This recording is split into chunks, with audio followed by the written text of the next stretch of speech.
Allez, bonjour à tous, j'espère que vous allez bien aujourd'hui. Revue de marché, ça bouge pas mal sur les cryptos. Moi de mon côté, j'ai pris des mesures, je vous partagerai ça en détail. Comme d'habitude, je suis 100% transparent avec vous, donc on verra Bitcoin, Ether, les altcoins, le marché US qui est en train de top de marché. On a l'or qui est en train de faire également un ATH. On a pas mal de points à aborder aujourd'hui. Alors, Bitcoin qui chute, un peu tous les marchés, risk-on qui chutent également, c'est suite à une instabilité économique et géopolitique, notamment Donald Trump, toujours en rapport avec les tarifs douaniers, en rapport avec le Groenland également. C'est une phase d'incertitude, le marché n'aime pas l'incertitude, donc c'est pour ça qu'il connaît ce genre de phase, et puis le marché US, voilà, on l'avait vu, il y en avait un qui montait, entre l'or, l'indice du dollar, les obligations, le SP500, tout montait, et ça pouvait pas être comme ça indéfiniment. Et ben au final on a notre réponse, c'est le SP500 qui montait, on l'avait un peu vu ensemble, en tout cas si on devait parier sur un de tout ça, il y avait plus de chances que ça soit le SP500 sur le mois, et il est en train de structurer ici un top de marché, donc on verra tout ça en détail. Je commence avant bien sûr Bitcoin. On est ici pareil dans une phase où on est en train de réintégrer. Moi j'ai réduit mon exposition de mon côté, parce que ça c'est absolument pas une pattern que je voulais voir sur Bitcoin, qui me fait penser à 2022. On avait vu pour moi la supposition de réaliser la même chose, c'est-à-dire une structure de retournement, un break suivi d'une réintégration, et là on pourrait être ici dans exactement la même pattern, ici une structure de retournement, un break et une réintégration. Donc j'ai réduit mon exposition. Moi ce qu'il faut savoir c'est que j'ai 3 zones qui m'intéressent sur le long terme sur le Bitcoin. Les 2 grosses zones ils sont ici, et j'avais une zone partielle vers les 86 000 $. J'avais augmenté mon exposition sur cette zone-là en achetant tout simplement du Bitcoin en spot. Pourquoi ? Parce que j'estime que c'était un niveau intéressant, et ça peut toujours l'être, à voir ce que nous propose le marché. Pourquoi ? Parce que c'est les 0,382 de Fibonacci, donc un niveau intéressant pour augmenter son exposition. Maintenant, avec ce que nous fait le marché ici, cette réintégration, j'ai réduit mon exposition à peu près vers les 91 000 $. Donc oui, on peut dire que ça fait un petit gain là de à peu près ici 5%, 5-6%. Maintenant, quand je rentre sur du spot, c'est pas pour aller chercher du 6%. Bon, c'est toujours ça, mais je préfère réduire mon exposition. Actuellement, je suis sur du 45-55, donc 45% crypto, 55% cash. Donc j'ai pas mal de cash de côté, une partie qui est en staking, une partie qui peut être prêt à être déployée au cas où on a un marché qui chute plutôt bien. Et je prépare tout simplement la suite. Alors, comme le taf qu'on a fait, c'est-à-dire que ces niveaux-là en weekly, c'est des niveaux qu'on a établis il y a très longtemps, et c'est des niveaux qui sont fixes. Je vais pas changer de plan en permanence sur du long terme. On s'adapte bien sûr en fonction de ce que fait le marché. C'est ce que j'ai fait ici. De base, initialement, les 86 000 $ n'étaient pas une zone qui m'intéressait. Je visais plus bas, mais j'ai eu un réajustement de mon plan parce que j'ai un peu négligé ce niveau-là qui pouvait être intéressant. Ok, 0,382, point d'intérêt également d'un point de vue price action, zone d'imbalance. Ça peut être un niveau pour se réexposer, mais un petit montant. C'est-à-dire que j'ai pas le même montant que j'ai ici, que celui que j'ai mis sur les 86 000 $. Maintenant, tu dois tout simplement te préparer à la suite. On est ici dans une phase de marché qui est compliquée. Je l'ai souvent dit, comme quoi c'est pas le meilleur en analyse technique qui va s'en sortir ici, mais c'est celui qui a un plan, une stratégie et surtout une gestion de risque, et qui a également du cash de côté, en tout cas qui a la possibilité de récupérer du cash, qui a surtout une stratégie qui lui permet de se dire, ok, si on réintègre, qu'est-ce que je fais ? Si on push vers le haut, qu'est-ce que je fais ? Les personnes qui sont 100% crypto, c'est ceux qui vont le plus subir au cas où on a un retracement. Pareil, je dis pas qu'on va revenir chercher ces niveaux-là. Par contre, c'est des niveaux au cas où on revient se positionner, on revient chercher ces niveaux-là. Moi, de mon côté, je chercherai à me positionner très rapidement. Pourquoi ces niveaux m'intéressent ? Déjà, ce niveau-là, c'est les 0,5 de retracement. Et surtout le niveau d'un point de vue price action précédent ATH, 70 000 $, d'un point de vue confluence ici, on a également une bonne zone d'un point de vue intérêt, ok. Et sur du mensuel, c'est surtout le précédent creux ici, où on pourrait maintenir en mensuel des creux et des sommets de plus en plus. On les voit bien, ici, ils sont là. Et on pourrait faire un creux plus haut que le précédent, tant qu'on commence pas à s'installer en dessous de ce niveau-là. Donc c'est déjà un point d'intérêt, on peut s'attendre à une réaction acheteuse, et on commencerait à être ici sur un moins 40%, ça veut pas spécialement dire qu'on bottom, c'est pas parce qu'on baisse bas qu'on peut pas aller plus bas, mais ça commencerait à être intéressant.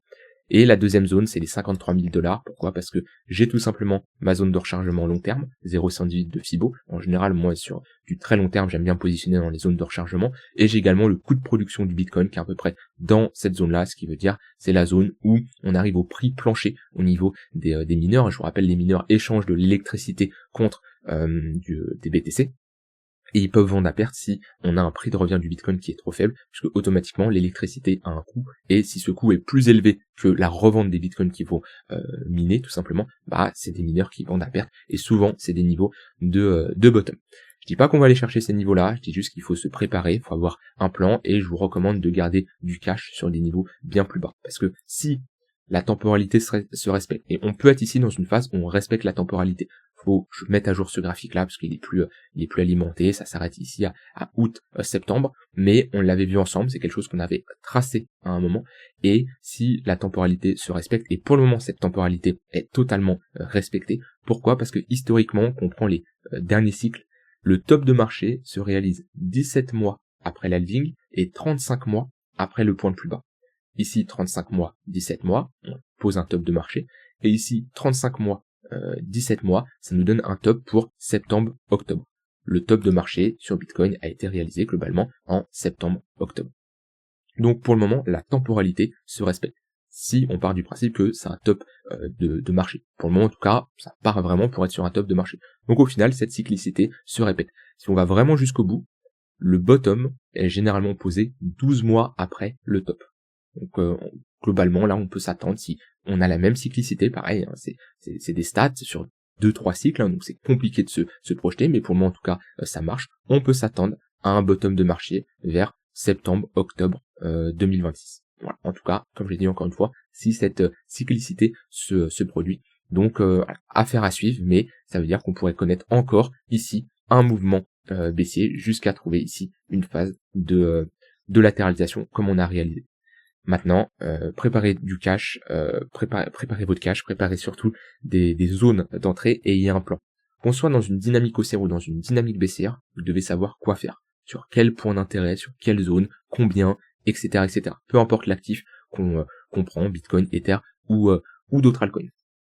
Donc voilà, je vous avais dit, moi de mon côté, mon plan il a été clair. Je vous avais dit, si on commence à réintégrer, passer sous la value area high, revenir chercher sous les 90 000 $, etc. Et ben je sors. Pourquoi? Parce que je ne veux pas rester exposé sur un marché qui nous fait une fausse cassure et qui réintègre. Et comme je dis, c'est pas un trauma, mais j'y pense beaucoup. C'est à cette pattern de 2022 qu'on est potentiellement ici en train de reproduire. Alors à la lettre, c'est pas non plus le range a duré un peu plus de temps, mais en tout cas ici on est bien parti pour le moment pour aller chercher l'extrémité basse. Et puis le marché US n'arrange rien, le contexte géopolitique économique n'arrange pas grand chose, donc voilà. En tout cas pour le moment Bitcoin ça va pas vers le nord et il vaut mieux avoir du cash de côté. Sur du court terme, ça donne quoi BTC? On est clairement passé ici dans une dynamique baissière, on est passé sous toutes les moyennes mobiles, donc là c'est intéressant de chercher des shorts dans le sens de la tendance. On a vite fait poser un bottom ici sur le point pivot weekly, à voir si ça tient. Pour le moment, on est dans une tendance baissière, donc je vais plutôt chercher des shorts sur les résistances que des longues sur les supports.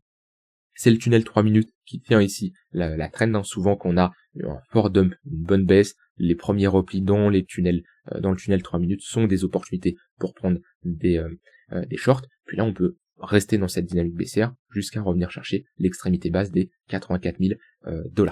Donc pour ceux qui font de la trend following, on est également dans une bonne zone ici pour chercher des shorts, hein. C'est-à-dire que tout ce qu'on a vu dans cette tendance haussière et dans cette tendance haussière, j'ai bien pu prendre moi des longues, hein, que ce soit BTC, Ether ou autre, mais on peut faire ici la même chose dans une tendance baissière. Parce que là, on a un bon flux baissier. C'est pas comme cette tendance baissière, vous voyez, le flux ici, il est pas spécialement intéressant, vu qu'on a une heure qui est toujours orientée à la hausse, on n'a pas une convergence des unités de temps. Là, on a ici une vraie convergence des unités de temps. Le 3 minutes, sous le 15 minutes, sous le 1 heure, et on est en train de cross le 4 heures à la baisse. Et là, pour faire de la continuation de tendance, c'est plutôt pas mal. Donc voilà sur BTC, quand je regarde également l'order flow, c'est pas terrible. On l'avait vu déjà, là il y avait une absorption, c'est-à-dire pas mal de buy market qui sont fait absorber. Et on voit que à ce niveau, là, au niveau du break, on a une bonne chute du CVD, ça nous montre qu'on a des sell market qui poussent. Et on n'a pas énormément de liquidation de longue, et on a surtout une forte hausse ici de l'open interest. Qu'est-ce que ça veut dire une hausse de l'open interest? Ça veut dire des ouvertures de position. On a dans ici toute cette zone-là des positions qui ont été ouvertes. Positions ouvertes, ça inclut des longues comme des shorts. Mais vu qu'on est dans une tendance baissière, les longues, ils servent tout simplement de carburant parce que ça va créer de la liquidation à la baisse. C'est là où on peut avoir tout simplement des long squeeze. Et les shorts, ça nous montre que on a toujours des shorts qui sont présents. C'est comme quand on est dans une dynamique haussière et qu'on a ici un open interest qui monte, bah, c'est un signal qui est plutôt bullish. Par contre, quand on arrive sur des niveaux où l'open interest commence à baisser, comme ici, bah là, on voit bien que ça nous indique, ok, attention, on a des acheteurs qui ne poussent plus, c'est potentiellement des clôtures de position, et ça nous montre que bah, on n'a plus spécialement d'acheteurs qui poussent et un momentum qui s'affaiblit. Donc à quel moment on pourra potentiellement parler de bottom? Alors là, je suis sur du court terme, hein, je parle pas de bottom long terme, mais ça sera quand on aura ici un open interest qui sera plutôt bas ou qui continuera à baisser, qui sera neutre ou qui continuera à baisser, ce qui nous montrera tout simplement que ici on a des vendeurs qui ne poussent plus spécialement, et ça peut être soit des clôtures de position, des shorters qui prennent des positions, ou ça peut être une grosse baisse avec ici des liquidations de longue, comme on a pu voir à ce niveau-là, où ensuite on peut constituer un bottom court terme, encore une fois, c'est pas spécialement pour repartir to the moon, mais pour le moment on est dans un contexte où on a tout simplement des vendeurs qui poussent. Voilà pour BTC. Ether, il rejette sur son extrémité haute. Fallait pas s'enflammer ici sur la résistance sur Ether. Ça, on l'avait vu ensemble, qu'il était plus faible et qu'il était moins intéressant à trader vu qu'il n'avait pas break son range par le haut. Au final, qu'est-ce qu'on fait? On revient globalement chercher le milieu de range. On est en train de casser fortement ce creux-là, ce qui nous montre comme quoi on inverse notre dynamique qui était haussière vu qu'on avait fait ici structure en W, creux et sommet de plus en plus haut. Là, on est en train de casser ce niveau-là. On peut très bien pull back pour transformer ça en une tendance baissière avec des creux et des sommets de plus en plus bas. Mais un rejet sur l'extrémité haute, c'est quand même des probabilités assez importantes d'aller chercher l'extrémité opposée. Vous prenez ici votre volume profile. Vous regardez la value area high. Quand on réintègre la value area high, on a deux niveaux à surveiller après, le poke et la value area low. Et là, pour le moment, on est venu chercher le poke. Si on réagit pas, ça sera pour aller chercher la value area low.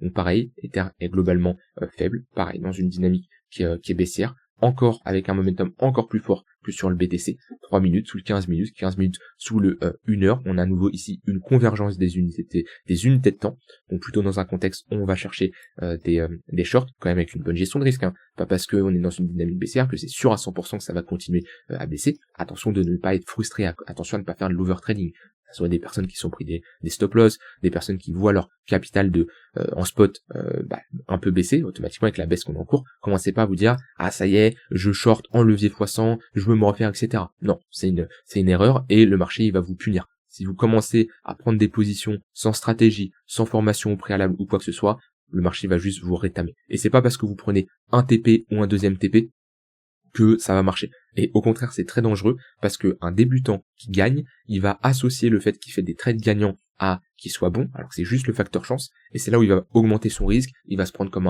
un surhomme, parce que il associe, ok j'ai gagné, donc c'est bon, ça marche, je peux le faire, je suis bon. Non, c'est juste le facteur chance. Si tu as gagné 2-3 trades, ça veut absolument rien dire, et c'est là où il peut y avoir des erreurs qui sont réalisées. Donc pareil sur Ether, là-dessus on est méfiant. Pour le moment on consolide au niveau du chiffron psychologique des $3000, on peut avoir un rebond, c'est toujours des niveaux clés, 3000, 4000, 3500, etc. Ou en général on peut avoir tout simplement des réactions acheteuses ou vendeuses, en fonction de si on évolue au-dessus ou en dessous. Au niveau des altcoins, alors moi j'ai clôturé les trades que je vous avais montré. ICP, j'ai clôturé légèrement au-dessus de mon break-even, j'avais mis ici ce trade à BE, et voilà, j'ai clôturé légèrement au-dessus parce que je voulais pas garder ce trade en cours avec Bitcoin qui réintègre et tout ce qui se passe. Donc voilà, vraiment tout léger gain ici, à peu près 0,35 je crois de RR. Donc voilà, un tout petit gain entre les frais, tout ça, plus la position sur Optimism que pareil, j'ai clôturé légèrement au-dessus de mon stop loss. J'ai clôturé ce matin, j'ai plus le chiffre exact, mais voilà, au vu du marché, je sors à 100%, je prends une petite perte. Quand j'ai réuni Optimism et ICP, je prends une petite perte. De toute façon, j'avais pas un risque qui était élevé de ce côté-là. Puis voilà, je les rentre dans mon journal de trading. Ils ont été rentrés. On passe à autre chose. J'ai plus de trade qui est en cours. Je vais pas commencer à me dire ça y est, j'ai pris ici presque un BE, ici un stop loss, faut que je passe à autre chose. Je suis mauvais. Non, on coupe les pertes. Et ça permet tout simplement de passer à autre chose et de ne pas transformer des petites pertes en grosses pertes. Et quand ça part, ça part. Quand ça part pas, tant pis, on passe à autre chose. Je pourrais peut-être reprendre un trade si j'ai des nouveaux signaux qui sont plutôt pas mal. Pour le moment, c'est pas le cas. Et au vu du marché, je préfère avoir du cash et patienter d'avoir des signaux un peu plus clairs. Et là, je sais qu'au vu du marché, je vais surtout faire de l'intraday. Si le marché continue comme ça, je vais surtout faire de l'intraday en prenant des shorts. Et pour prendre des longues en swing, je vais attendre d'avoir une nouvelle consolidation avec un un breakout. Là, je prendrais pas des swings sur ICP, c'est compliqué de prendre un short alors qu'on est quand même proche d'un niveau de support. Donc voilà pour ces deux trades qu'on a en cours. Au niveau du marché US, c'est pas terrible, ok, c'est vraiment pas terrible. On ouvre ici la semaine en gap baissier, on passe sous des niveaux assez importants quand même. Si je me mets ici en 4 heures, 12 heures, il y a un niveau ici, il faudrait globalement pour repasser plutôt que le SP500, on se dit ok, on réintègre, ça serait de repasser au-dessus de ce niveau-là. Donc ça serait un signal plutôt encourageant si le SP500 pouvait réintégrer les 6915. Ok, ça enverrait un signal plutôt pas mal. Pour le moment, c'est pas le cas. On est sous ce niveau-là. On a perdu quand même ici les moyennes mobiles court terme. Hop, on est passé sous le 15 minutes, sous le 1 heure, sous le 4 heures.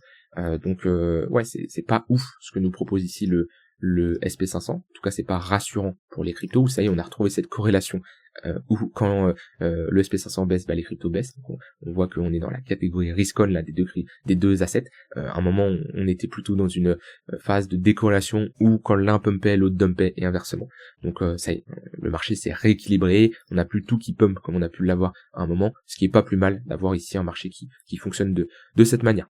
Donc le SP500 qui est potentiellement en train de top de marché, en train de poser un top de marché. En tout cas, quand je vois ici la phase avec quand même un bon pump de avril à maintenant, ça serait pas surprenant d'avoir ici une phase où le marché retrace. On a eu quand même pendant à peu près là plus de 6 mois à 8 mois là de hausse.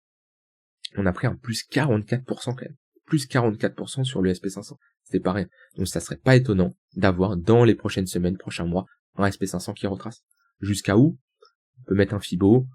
Honnêtement, il y a une bonne zone où si on cherche une bonne confluence, vous voyez, ici un moins 12% au niveau des 0,382 de Fibo, du premier arrêt. Le précédent ATH, là on a quand même une bonne confluence de niveau.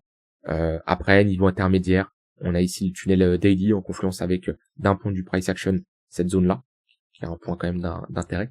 Mais la première zone, moi en tout cas, que je regarderai sur du moyen long terme, c'est les 0,382. Après, si vraiment on veut attendre qu'un plus gros bottom se pose, le tunnel 3 jours, c'est toujours un bon point d'intérêt. Puis après, on a la zone de rechargement long terme de ce mouvement-là. Entre les 0,118 et 0,786, où on serait à peu près sur un moins 20%. Et bon, il faudrait pas passer sous ce creux-là, sinon on aurait quand même ici une inversion de dynamique long terme. C'est assez rare que le SP500 ait passé sous un creux majeur comme ça. Et si on note les creux importants, on a un creux là, on a un creux là. Bon là c'est le crack Covid, on est quand même passé en dessous, mais on s'y est pas installé. On a un creux là et un creux là. Il n'y a jamais eu une phase où on passe sous un creux important. Ou alors faut remonter dans cette zone-là où là on a posé ici une grosse phase de consolidation pendant des années. Donc voilà, faudra surveiller les replis. Je dis pas c'est ce qu'on va faire. Pour le moment on reste quand même dans une trend qui est plutôt haussière, mais avec des essoufflements et avec des signes qui moi m'indiquent qu'il vaut mieux être méfiant sur les assets à risque, avoir du cash et avoir des signaux plus intéressants. L'or qui continue de faire ATH sur ATH, ça nous montre que les investisseurs se protègent, les investisseurs rentrent sur l'or, qui est une valeur refuge. En général, quand on a l'or qui pump, c'est pas bon pour les assets à risque. Ça nous montre que on a plutôt ici un sentiment bearish sur les assets à risque et on veut se protéger, tout simplement. On veut se protéger. Donc automatiquement, c'est des rotations de capitaux qui vont être réalisées entre des assets très à risque comme les cryptos, des assets à risque mais moins risqués comme les actions. Après, on a des indices encore moins risqués que les actions qui vont être tout simplement l'indice SP500, Nasdaq, etc. Mais qui restent tout de même plus risqués que ici l'or. Donc ça peut nous montrer qu'il y a des rotations de capitaux qui s'effectuent depuis un moment. C'est juste qu'on a eu quand même une bonne confluence avec le SP500 et l'or, ce qui est quand même assez rare d'avoir ce genre de phase où on a l'or qui pump et le SP500 qui pump. Ça peut arriver, mais c'est historiquement quand même plutôt rare. En général, il y a quand même des phases de décorrélation, pas à 100% bien sûr, mais sur du long terme en tout cas, c'est un signal méfiant, où il faut se méfier quand l'or nous envoie ce type de signal. Donc voilà, moi de mon côté, je serais plutôt prudent de ce côté-là. Et que ça soit Bitcoin, Ether, les altcoins, etc. Surtout les altcoins, moi je vous ai dit, les altcoins actuellement, voilà, Bitcoin, Ether, un peu d'hyper liquide, mais j'attends encore pour me positionner. J'attends, et parce que j'aime pas ce que je vois actuellement, j'ai du cash de côté, je suis prêt à rentrer bien plus bas. Si on me pose la question pourquoi tu vends pas tout, pourquoi tu restes à 45% exposé crypto, l'avantage c'est que dans ces 45%, c'est majoritairement du Bitcoin que j'ai accumulé sur des niveaux bas, que je ne souhaite pas vendre parce que je ne souhaite pas me désexposer à 100% et encore moins sur du Bitcoin, et de l'Ether, j'ai un prix moyen vers les 1700 $ à peu près, et j'ai pris des profits, je pourrais réduire mon exposition en Ether, c'est vrai. C'est vrai pour potentiellement racheter plus bas, mais dans tous les cas, je descendrai pas sous 35% d'exposition. Donc je pourrais encore réduire de 10%, mais je sais que je passerai pas sous 35-30% d'exposition. C'est pas comme si j'étais full altcoin, où Bitcoin n'était pas intéressant à l'instant T, et si j'étais full altcoin, je vous aurais dit oui, là je vais passer à 10-15%, parce que c'est trop de volatile, c'est pas intéressant. Maintenant, je suis quand même sur Bitcoin et Ether, et j'accepte de prendre un drawdown sur mon portefeuille. Et dans ce capital-là, en plus, je compte pas le capital de trading que j'ai de côté. Voilà, de mon côté, on a fait un peu tout le tour. C'est en tout cas une journée bien bearish sur les cryptos. Préparez-vous pour la suite. Ok, c'est vraiment important. Ça, c'est une phrase que j'aime bien dire, mais quand vous êtes un peu dans la merde, je dis pas que c'est le cas là, mais en tout cas, si vous l'êtes, ne cherchez pas une solution miracle, parce que souvent elle n'existe pas et vous la trouverez jamais. Si vous la trouvez, ça sera sûrement de la chance, ok. Ou en fait là, quelqu'un qui dit Nico, je suis 100% crypto, qu'est-ce que je fais? Soit je vends tout, soit je reste comme ça. Bah, si tu vends tout et on fait ça, bah, t'es dans la merde. Si tu restes comme ça et on fait ça, t'es également dans la merde. Donc il n'y a pas de solution miracle. La question que vous devez vous poser, c'est quelles sont les actions que vous avez mis en place qui vous ont fait retrouver dans cette situation actuelle dans laquelle vous êtes, et qu'est-ce que vous pouvez faire pour une prochaine fois, pour ne pas vous retrouver à nouveau dans cette situation. Ça, pour moi, c'est certes une mentalité qui est dure à adopter, parce que c'est un peu se dire, ok, bah, à l'instant T, je peux pas faire grand chose et j'encaisse, mais c'est se projeter pour la suite, pour dans 3, 6, 1 mois, 3 mois, 6 mois, 1 mois, 1 an, 2, 3 ans, etc., de ne pas se retrouver à nouveau dans cette situation. Si vous abordez cette mentalité, oui, vous allez peut-être prendre cher actuellement, mais c'est la dernière fois en tout cas que vous allez prendre cher. Je vous laisse avec ça, je vous souhaite une très bonne soirée et je vous dis à demain pour une prochaine vidéo. Bye bye.